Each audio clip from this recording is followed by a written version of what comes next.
Shalom Bapak Ibu Saudara yang terkasih dalam Tuhan kita Yesus Kristus. Kembali lagi kita berjumpa di tempat ini. Semua karena tuntunan Tuhan, semua karena anugerah Tuhan, semua karena kasih setia Tuhan yang tak pernah berkesudahan dalam hidup kita. Mari kita siapkan hati kita untuk menyembah dan memuji Tuhan pada sore hari ini.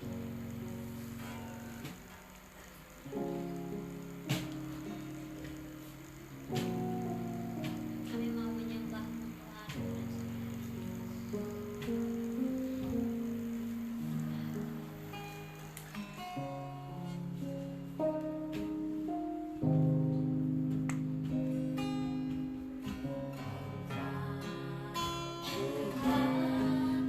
Yang setia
Terima kasih Tuhan Yesus, berapilah kami. Dalam nama Tuhan Yesus kami berdoa dan mengucap syukur. Haleluya, amin. Apa kabarnya hari ini? Luar biasa. Puji Tuhan. Amin. Semuanya Haleluya. ada dalam tuntunan Tuhan. Mari kita mengangkat satu pujian. Tuhanlah kekuatan dan mazmurku. Kita percaya bahwa Dia adalah kekuatan dan mazmur dalam hidup kita.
Berikan kemuliaan bagi Tuhan.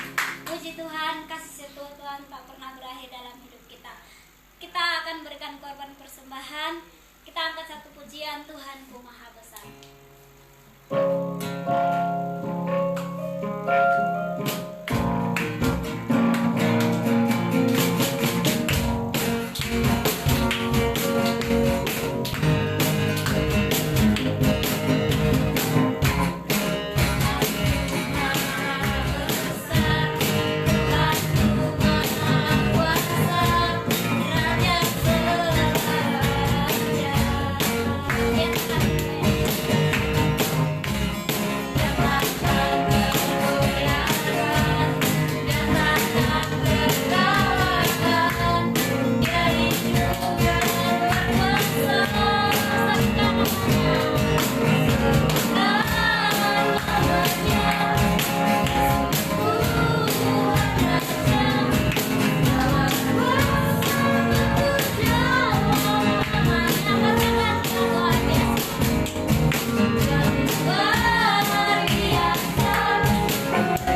kasih Tuhan Yesus, Kau memberkati tangan-tangan sudah memberikan korban persembahan.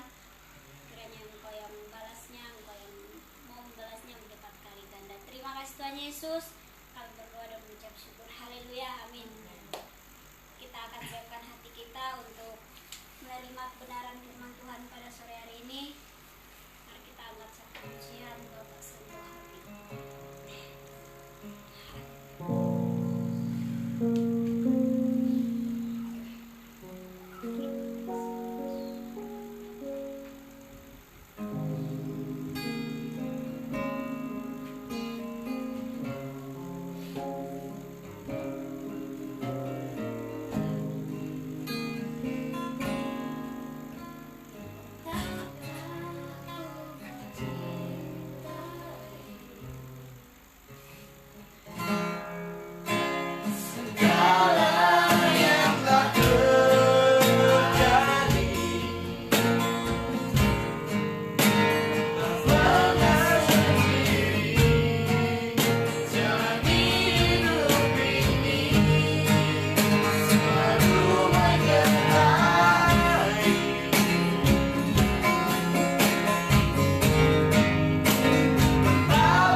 Haleluya. Terima kasih Tuhan. Kami percaya pujian kami naik di hadapan-Mu sebagai dupa yang berbau harum, sekalipun dalam keterbatasan kami Tuhan.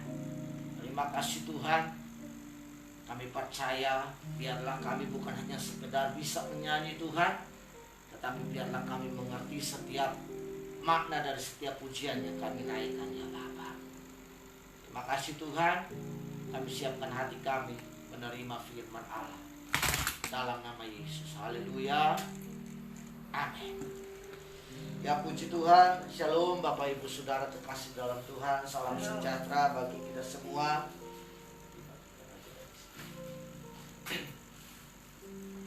Jumpa lagi di tempat ini dan juga bagi yang menyaksikan.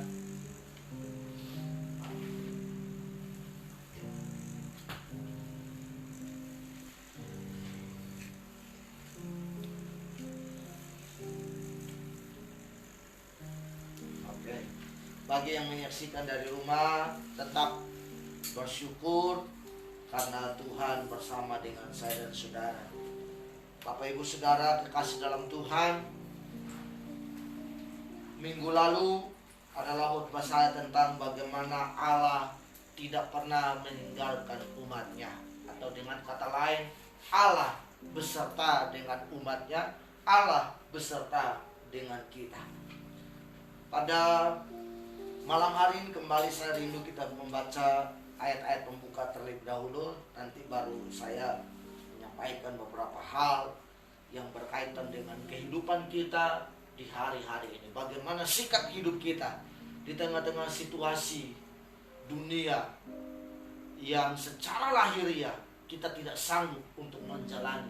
Secara manusia kita tidak mampu untuk menjalani kehidupan yang diperhadapkan kepada saya dan saudara. 2 Timotius pasal yang ketiga. 2 Timotius pasal yang ketiga. Ayat 1 sampai ayat yang ke-7. 2 Timotius 3 ayat 1 dan sampai ayat yang ke-7. Ini merupakan nasihat Rasul Paulus kepada anak didiknya, kepada seorang yang masih muda dalam pelayanan, atau dengan kata lain seorang yang berada di bawah pengawasan Rasul Paulus. Rasul Paulus menasehati anak didiknya supaya berwaspada atau berhati-hati dalam menyikapi segala situasi dan kondisi yang terjadi di dalam kehidupan mereka.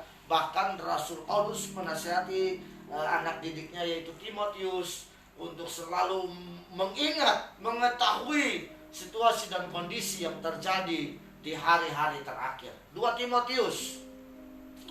Tolong Windy bantu Bumi untuk mencari, mendapatkan. 2 Timotius pasal yang ketiga.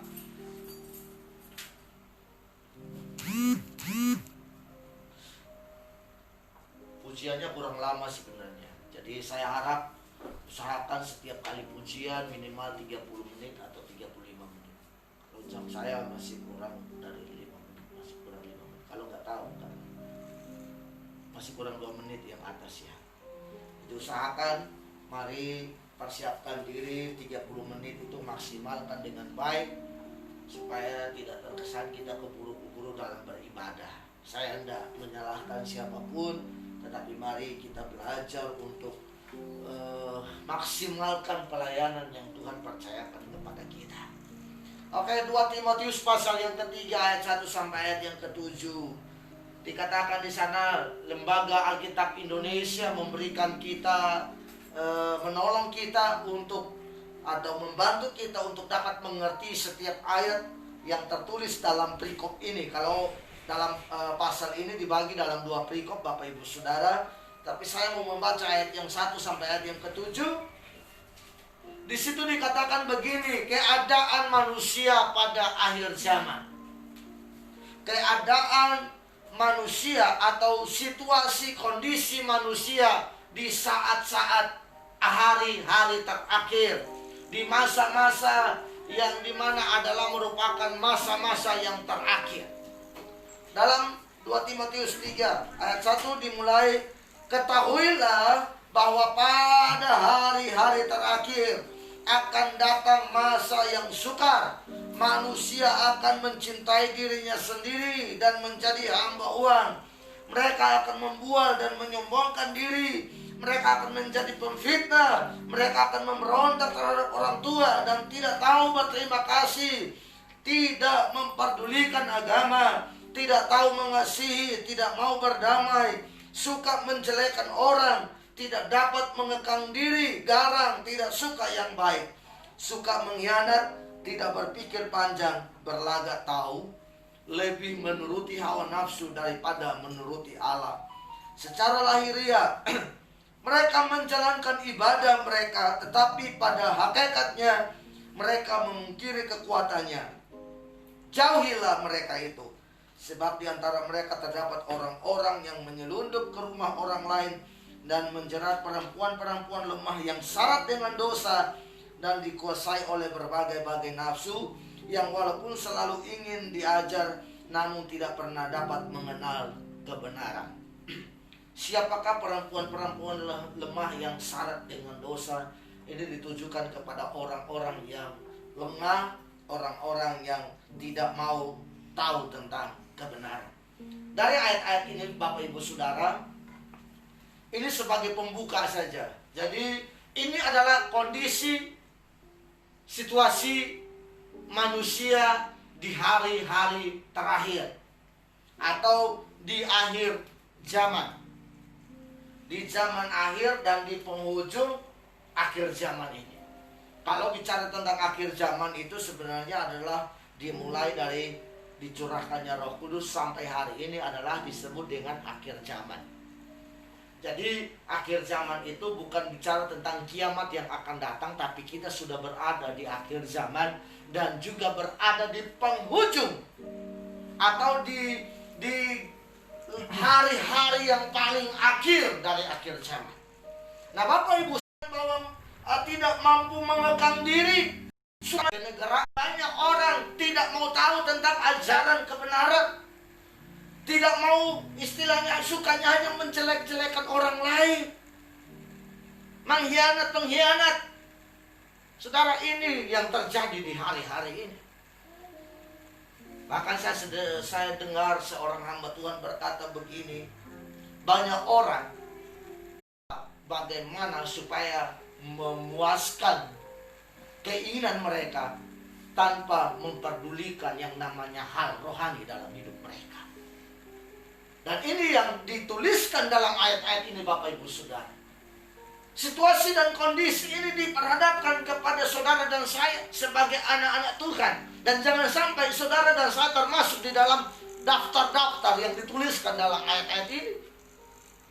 Menjadi hamba uang di sini artinya yang dikejar adalah untuk menghidupi, mencukupi kebutuhan secara lahiriah saja. Berupaya bagaimana kebutuhan jasmani itu terpenuhi, keuangan baik-baik saja, sementara mengorbankan hal-hal yang lebih penting dalam hidup mereka. Saya mau katakan bukan berarti kita nggak boleh bekerja, kita nggak boleh mencari nafkah untuk bertahan hidup. Itu sesuatu yang keliru kalau saudara bilang, ya sudah kita nggak usah bekerja. Bekerja adalah sebuah keharusan bagi saya dan saudara untuk mencari nafkah. Apalagi di tengah-tengah situasi yang sulit, saudara berjuang untuk mempertahankan hidup. Tetapi jangan sampai saudara hanya karena berjuang untuk memenuhi kebutuhan jasmani saudara, lalu saudara korbankan yang terutama dan yang pertama dalam hidup saudara. Oleh karena itu, melalui ayat-ayat firman Tuhan ini, izinkan saya untuk memberikan tema firman Allah pada sore hari ini, yaitu sikap hidup orang percaya di tengah-tengah menghadapi situasi yang sulit. Sikap saudara itu menentukan bagaimana saudara dapat mencapai apa yang Tuhan mau dari hidup saya dan saudara. Sikap saudara dalam menyikapi situasi dan kondisi di hari-hari ini, apakah saudara mau kompromi dengan dunia atau saudara tetap mau mengikuti Tuhan, itu pilihan ada di tangan saudara. Nah, bagaimana sikap kita? orang-orang percaya, orang-orang yang telah mengenal kebenaran, orang-orang yang telah menerima anugerah keselamatan yang Tuhan sudah berikan dengan cuma-cuma kepada saya dan saudara. Kondisi kita seperti apa? Dan bagaimana hidup kita? Coba kita buka dalam Roma. Roma pasal 12. Roma pasal 12 ayat yang pertama. Sebenarnya Roma 12 itu dibagi dalam 2 perikop, tetapi saya rindu 12 ini sebagai Roma 12 ini sebagai jawaban bagi saya dan saudara, bagaimana sikap hidup orang percaya atau anak-anak Tuhan dalam menyikapi, dalam menghadapi situasi-situasi sulit. Situasi sulit itu Bapak Ibu Saudara, jangan bilang hanya karena maaf pandemi ini menjadi situasi sulit. Enggak. Situasi sulit sebenarnya setiap saudara dan saya mengalami sebelum ada pandemi. Apa? Kemalasan beribadah itu juga situasi sulit saudara. Aras-arasan untuk mencari Tuhan itu juga situasi sulit saudara dan saya. Alasan-alasan yang kita pakai sebelum ada pandemi kita itu adalah situasi sulit. Bahkan finansial, jasmani kita, mungkin setiap orang punya situasi-situasi sulit, baik dalam keluarganya, baik dalam usaha pekerjaannya. Menghadapi sebelum pandemi ini banyak orang yang sudah menghadapi kondisi yang sulit. Jadi jangan mengkambing hitamkan corona ini sebagai sesuatu yang kayak sangat luar biasa. Memang benar. Tetapi mari kita mau belajar sikap hidup kita, cara pandang kita dalam menyikapi situasi dan kondisi di hari-hari ini. Seperti yang sudah dicatat dalam 2 Timotius pasal yang ketiga tadi, bagaimana kondisi hidup orang-orang pada zaman akhir. Bagaimana pola pikir, cara pandang, bahkan cara berbicara orang-orang manusia di hari-hari ini Bapak Ibu Saudara. Kalau saudara lihat dalam berita, tiap hari yang diberitakan apa? Apakah saudara juga ikut di dalamnya? Tiap hari yang diberitakan adalah COVID, dan COVID. Nah ini sih kita mulai dari Roma pasal yang ke-12. Sikap hidup orang-orang percaya atau anak-anak Tuhan dalam menyikapi masa-masa sukar, masa-masa sulit. Yang pertama, ayat yang pertama dalam Roma 12. Karena itu, saudara-saudara, demi kemurahan Allah. Kata demi artinya benar-benar dalam kemurahan Allah. Aku menasihatkan kamu supaya kamu mempersembahkan tubuhmu sebagai persembahan yang hidup, yang kudus, dan yang berkenan kepada Allah. Itu adalah ibadahmu yang sejati. Yang pertama Bapak Ibu Saudara, sikap hidup kita sebagai orang percaya dalam menyikapi keadaan manusia atau keadaan dunia di hari-hari ini. Yang pertama, bawalah diri saudara untuk makin dekat dengan Tuhan. Bawa diri saudara dan serahkanlah diri saudara kepada Tuhan sebagai satu persembahan yang hidup, persembahan yang menyukakan hati Tuhan. Itu jauh lebih baik, jauh lebih berguna, jauh lebih bermanfaat daripada saudara tiap hari bangun pagi langsung bingung hari ini kira-kira korban berapa orang lagi yang terpapar dengan COVID. Setiap hari seharusnya kita membawa diri kita serahkan ke dalam tangan Tuhan, karena itu sebagai sebuah persembahan yang terbaik. Kalau minggu lalu saya katakan bahwa korban yang terutama dan yang terpenting adalah Yesus, adalah korban yang terakhir. Untuk apa? Menyelamatkan saya dan saudara. Sebagai respon kita di hari-hari yang terakhir, mari kita mau terus menyerahkan hidup kita, mempersembahkan hidup kita secara total kepada Tuhan. Sebab persembahan inilah adalah suatu persembahan yang menyukakan hati Tuhan. Dikatakan itu adalah sebuah persembahan ibadah yang sangat-sangat bermanfaat di hadapan Tuhan. Nah, bagaimana saudara dapat memberikan hidup saudara kepada Tuhan? Hidup yang seperti apa yang kita mau persembahkan kepada Tuhan? Hidup ini kan berbicara tentang pola pikir, cara kita berbicara, dan cara kita bertindak. Ini namanya bicara tentang hidup, mempersembahkan tubuh itu secara keseluruhan. Bukan hanya tangan yang dipersembahkan, bukan hanya kaki yang dipersembahkan, bukan hanya kepala yang kita persembahkan, tapi berbicara tentang tubuh. Itu menyangkut saudara berpikir, menyangkut saudara berbicara, menyangkut saudara melangkah, menyangkut saudara berbuat sesuatu. Itu namanya mempersembahkan itu. Makanya dijelaskan di ayat yang kedua, seseorang yang menyerahkan diri kepada Tuhan, seseorang yang secara totalitas dia tidak mau sama dengan dunia, dia tidak mau sama dengan orang-orang yang sudah dijelaskan dalam 2 Timotius pasal yang ketiga tadi. Dia harus tampil beda. Tampil beda dalam artian ayat yang kedua, Bapak Ibu Saudara, ciri-ciri orang yang menyerahkan hidupnya kepada Tuhan. Yang pertama, tidak mau menjadi serupa dengan dunia. Tidak menjadi serupa dengan dunia. Serupa dengan dunia ini berbicara tentang bagaimana saudara menghadapi situasi dan kondisi di hari-hari. Apakah saudara ikut takut? Apakah saudara ikut khawatir? Apakah saudara ikut cemas? Apakah saudara ikut terhanyut dengan dunia? Hari-hari ini Bapak Ibu Saudara, yang menjadi trending topik itu adalah apa? Di dalam minggu ini kalau saya tidak salah atau beberapa minggu terakhir adalah tentang apa? Vaksinasi. Ada yang siap untuk divaksin, ada yang takut untuk divaksin. Saya mau katakan kepada Bapak Ibu Saudara,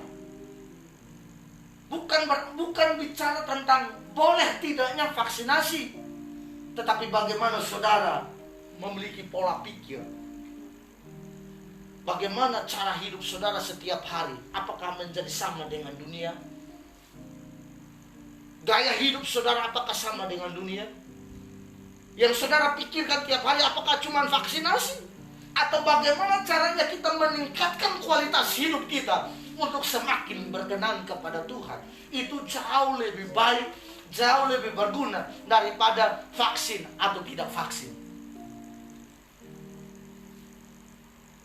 Saudara, kalau memang diizinkan Tuhan saudara untuk menghadapi yang namanya masuk dalam daftar divaksin, saya pribadi tidak mempersalahkan siapapun, tetapi dari hal ini mari kita mau belajar untuk meningkatkan kualitas hidup kita. Kualitas rohani kita itu jauh lebih besar, jauh lebih indah daripada kita ikut ngurusin tentang vaksinasi dan tidak vaksinasi. Mari jangan menjadi serupa dengan dunia ini, tetapi mulailah berubah oleh cara berpikir yang diubahkan oleh Tuhan. Karena orang yang menyerahkan diri kepada Tuhan itu dia tidak boleh sama dengan dunia, tetapi dia harus memiliki cara pandang seperti cara pandang Tuhan. Ingat, kualitas hidup saudara, kualitas rohani saudara itu jauh lebih bermanfaat daripada saudara pusing dengan situasi dan kondisi yang terjadi di hari-hari ini. Kalau saudara tiap hari fokusnya hanya kepada masalah, maka itu yang menjadi konsumsi saudara tiap hari. Tapi kalau tiap hari saudara bangun pagi merenungkan firman, menghidupi firman, dan selalu mendekat kepada Tuhan, maka itu juga yang akan menjadi pola pikir saudara. Itu juga yang akan membuat saudara berpikir bukan lagi kepada hal-hal yang sedang terjadi, tetapi tetap berpikir tentang Tuhan, tentang Tuhan, tentang Tuhan. Saya mau katakan, kita nggak tahu kematian itu saat kapan itu bisa datang. Bisa saja sebentar kita nggak ada. Bisa saja besok tidak ada. Karena kita tidak bisa mendeteksi. Virus itu tidak bisa, ketika orang kena itu kan tidak langsung terdeteksi orang ini kalau kena virus. Artinya saudara dan saya, kalau kita hidup, menyerahkan hidup kita kepada Tuhan, sadar bahwa kualitas hidup itu jauh lebih bermanfaat, jauh lebih berguna dari sekedar hal-hal dalam dunia ini. Kita tidak akan takut dalam menghadapi situasi dan kondisi apapun yang terjadi dalam diri kita. Walaupun memang kita sebagai orang percaya, kita juga harus belajar untuk memiliki penundukan diri. Artinya selama hal-hal yang berguna untuk saya dan saudara kita sudah terapkan, misalnya pakai masker yang benar. Ada yang pakai masker, memang menerapkan protokol kesehatan benar sudah. Pakai masker, sering cuci tangan, jaga jarak, tapi pakai maskernya gini. Kira-kira masuk virus gak? Ini kira-kira benar gak cara pakai masker kayak gini? Benar, waktu ngomong kan gak keluar air liur atau air ludah nyiprat kepada orang lain. Tapi ketika orang lain ngomong, kira-kira kita yang kena gak? Nah ini yang harus diwaspadai. Artinya kita menerapkan protokol dengan benar, dengan baik.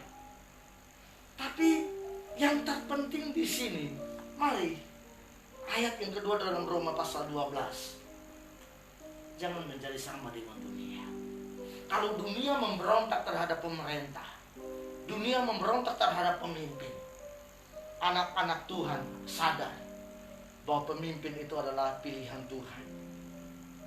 Pemimpin secara lembaga negara, pemimpin secara rohani saudara harus belajar untuk menghargai. Karena itu jauh lebih bermanfaat daripada saudara protes tiap hari. Saudara cuma ngomel tiap hari, nggak cocok dengan pemimpin, nggak ngomong. Aduh, kenapa kok pemimpin ini seperti ini ya? Kenapa kok maaf Pak Jokowi seperti? Kenapa kok gubernur seperti? Kenapa kok wali kota? Gak usah sudah. Urusan kita adalah memperbaiki hidup kita untuk semakin berkenan kepada Tuhan. Itu adalah cara hidup kita. Sikap hidup orang benar, sikap hidup orang percaya dalam menyikapi segala situasi yang terjadi di hari-hari ini.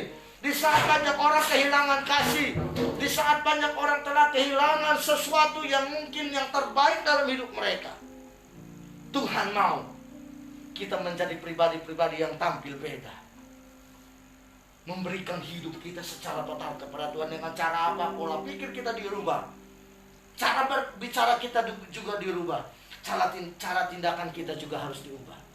Yang kedua, selain kita memberikan hidup kita, menyerahkan hidup kita kepada Tuhan, cara hidup kita sebagai anak-anak Tuhan.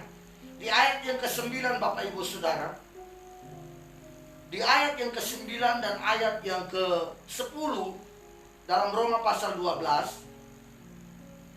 hendaklah kasih itu jangan pura-pura, jauhilah yang jahat dan lakukanlah yang baik. Hendaklah kamu saling mengasihi sebagai saudara dan saling mendahului dalam memberi hormat. Dalam 2 Timotius tadi dikatakan apa? Banyak orang kehilangan kasih.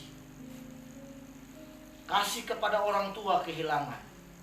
Kasih kepada sesama hilang. Kasih kepada saudara hilang. Apalagi kasih kepada orang lain yang bukan saudara, yang bukan orang tua, itu hilang. Sebagai anak-anak Tuhan, mari kita memiliki sikap tetap mempertahankan kasih ilahi yang telah Tuhan anugerahkan kepada saya dan saudara.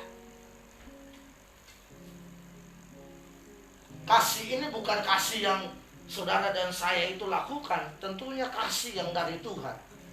Sebab kalau kasih dari Tuhan adalah sebuah kasih yang tidak pernah menuntut balas. Kasih yang Allah berikan adalah kasih yang tidak pernah menuntut balas. Artinya kalau dia memberikan nyawa, berarti kita harus ganti nyawa. Enggak.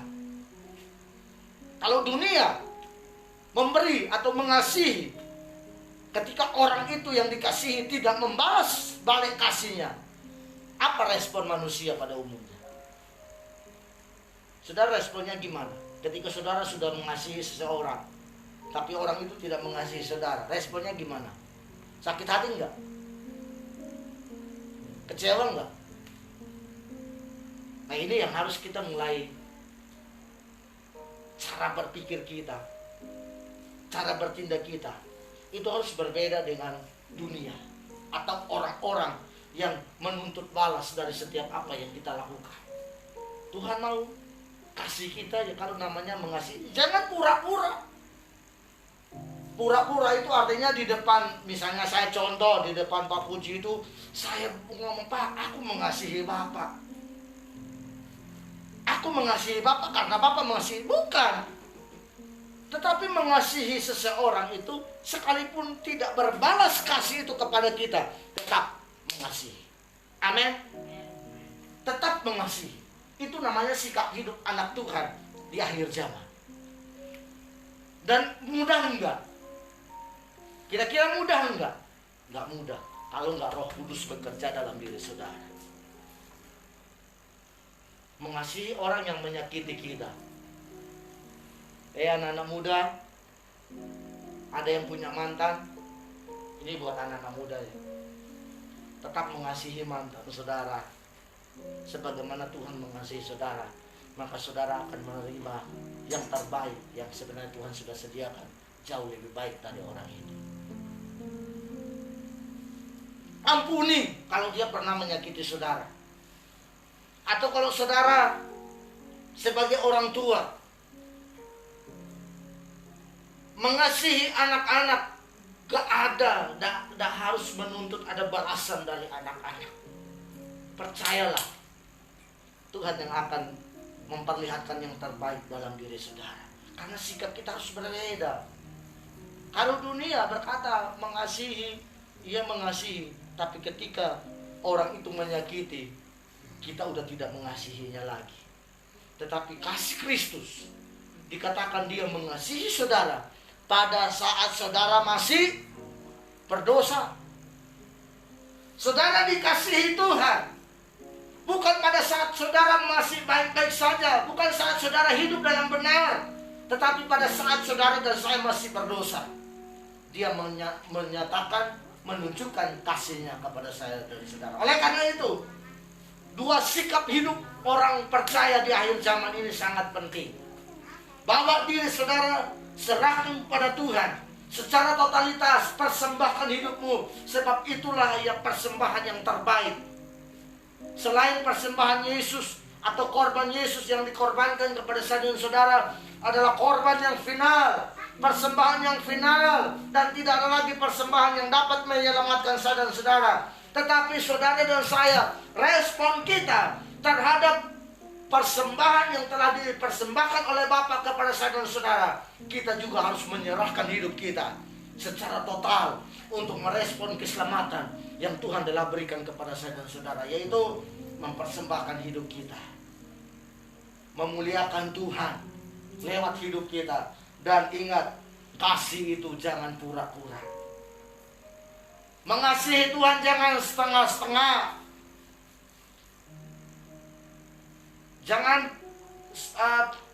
kalau bahasanya mengasihi Tuhan itu kumat-kumatan. Mengasihi sesama apa ya, kalau di bahasa Pak Puji itu ya, kalau aku ya bahasa Jawa maksud saya, bukan Pak Puji yang ngomong, tapi ada bahasa yang le aku senang ya tak kasih, le aku ndak senang ya biarin.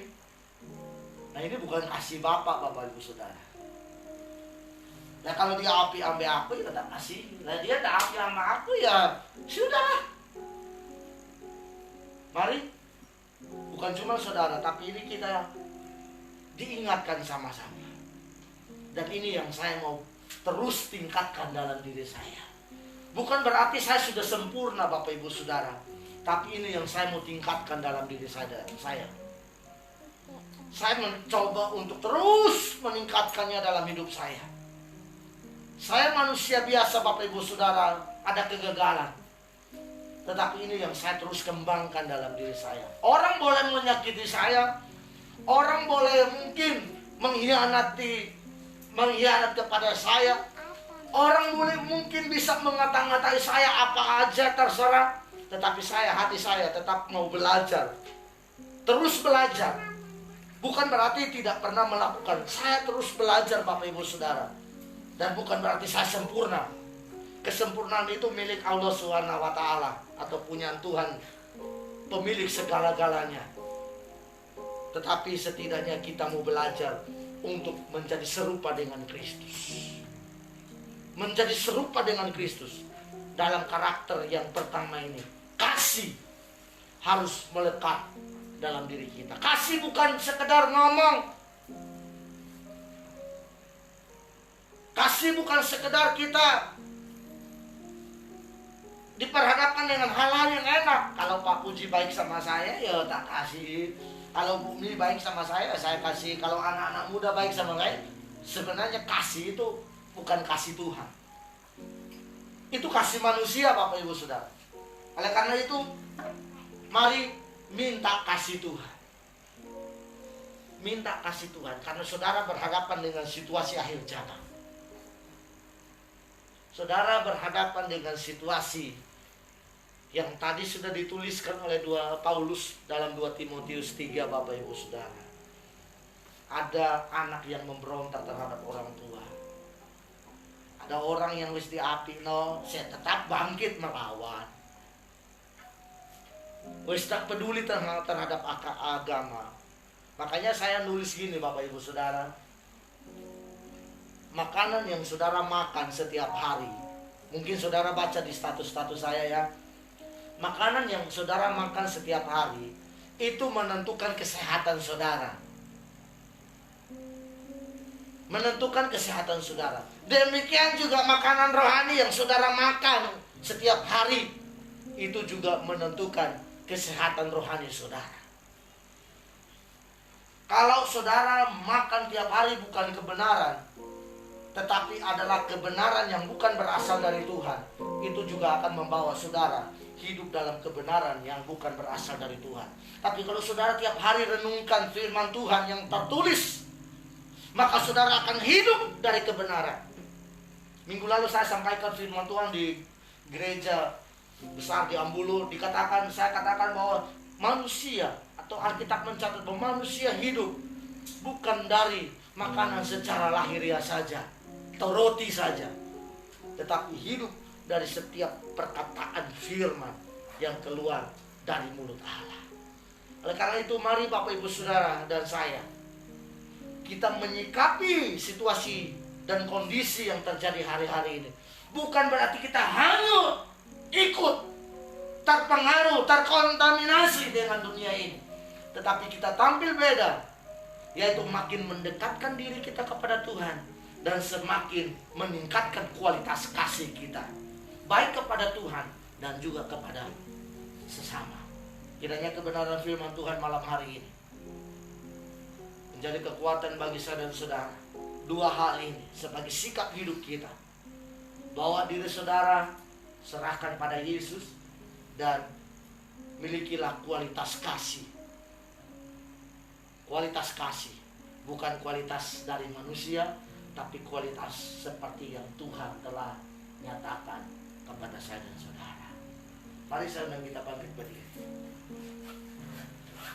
Biarlah pujian yang kita nyanyikan ini menjadi ikrar janji kita kepada Dia, bahwa kita mau cinta Dia selama-lamanya. Kita mau mengasihi Tuhan. Kita mau berjanji kepada Tuhan. Dalam situasi apapun, kita mau tetap cinta Yesus. Kita mau tetap mengasihi Tuhan. Kita mau meningkatkan kualitas iman kita, kualitas kasih kita, baik kepada Yesus dan juga kepada sesama. Ku mau cinta Yesus selamanya. Ku mau cinta Yesus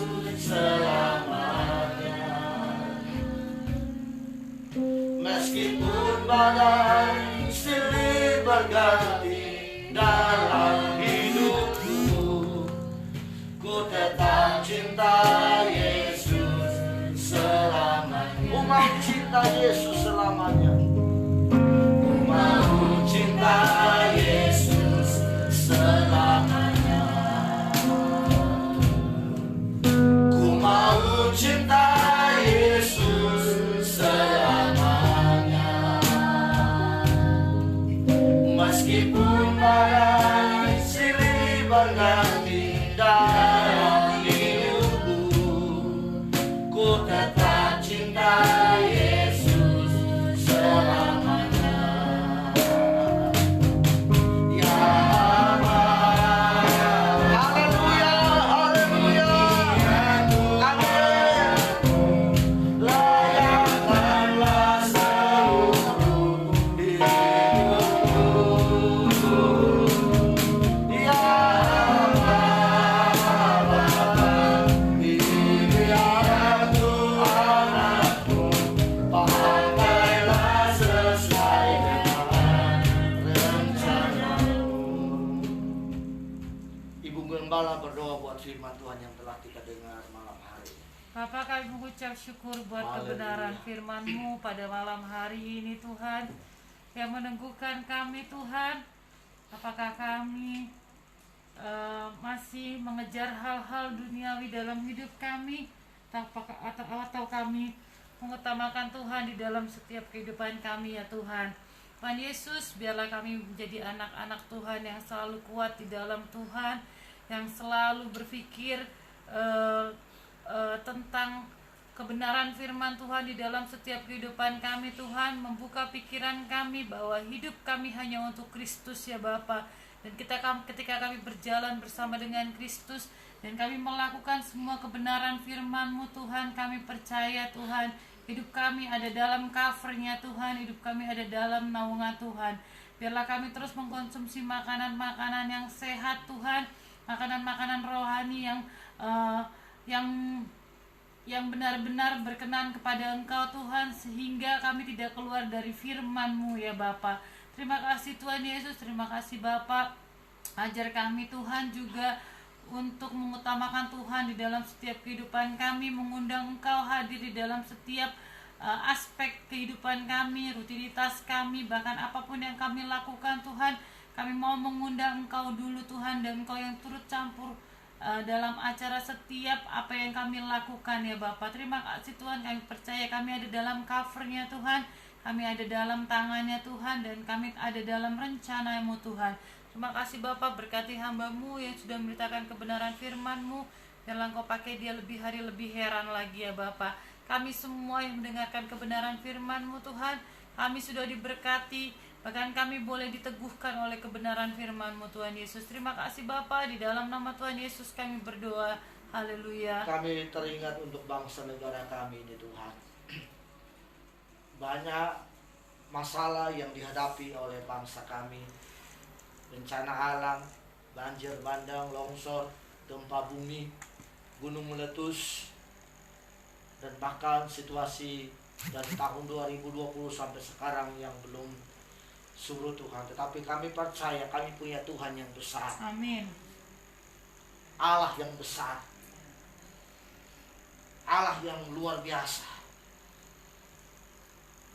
Secara lahiriah banyak peristiwa ini terjadi, tetapi secara tubuh kami masing-masing mungkin ada banyak juga yang menghadapi problem secara kesehatan tubuh mereka ya Bapak.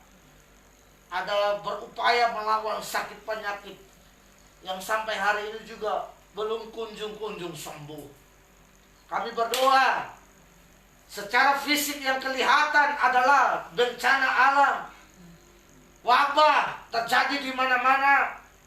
Tapi secara rohani pun atau secara tubuh manusia juga banyak yang menderita sakit penyakit ya Tuhan. Malam ini kami berdoa dalam nama Yesus. Tolonglah kami semua. Baik secara lahiriah, banyak bencana alam menyebabkan terjadinya banyak korban. Tuhan tolong, baik anak-anak Tuhan, baik orang, semua manusia, makhluk hidup Kami berdoa dalam nama Yesus, Tuhan hibur, Tuhan menguatkan mereka semua. Baik peristiwa yang ada di Sulawesi Utara, baik yang ada di Sulawesi Barat atau Sulawesi Tengah, dan juga yang ada di Jawa Timur, yang ada di daerah-daerah lain ya Tuhan. Kami berdoa dalam nama Yesus, luputkanlah setiap anak-anak-Mu.